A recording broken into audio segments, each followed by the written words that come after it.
देवेंद्रजीच्या सरकारनं निवडणुकीच्या दरम्यान ह्या महाराष्ट्रातल्या शेतकऱ्याला स्वप्न दाखवलं की आम्ही तुम्हाला कर्जमुक्त करू आणि आपला महाराष्ट्रातला शेतकरी भावनात्मक आहे आणि भावनात्मक त्यांच्या शब्दाला बळी पडला आणि हे सरकार महाराष्ट्रात सत्तेवर बसलं।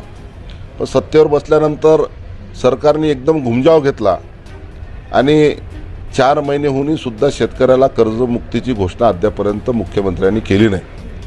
म्हणून येत्या 2 मेला पश्चिम विदर्भामध्ये जिल्हानिहाय ट्रॅक्टर मोर्चाचं आम्ही नियोजन केलं आणि अकोला जिल्ह्यामध्ये सुद्धा भव्य दिव्य मोर्चा 2 तारखेला ट्रॅक्टर मोर्चा आम्ही क्रिकेट क्लबवरून ह्या ठिकाणून जिल्हाधिकारी कार्यालयावर नेणार आहोत। जवळपास ह्या जिल्ह्यात 500 ट्रॅक्टर 10,000 शेतकरी त्या किमान कमीत कमी 10,000 शेतकरी 500 ट्रॅक्टर घेऊन ह्या मोर्चामध्ये सहभागी होतील। या पश्चिम विदर्भामध्ये जवळपास 5,000 गावांशी आमचे सेनेचे पदाधिकारी संवाद साधतील आणि 5 लाख शेतकऱ्यांसंग चर्चा करतील।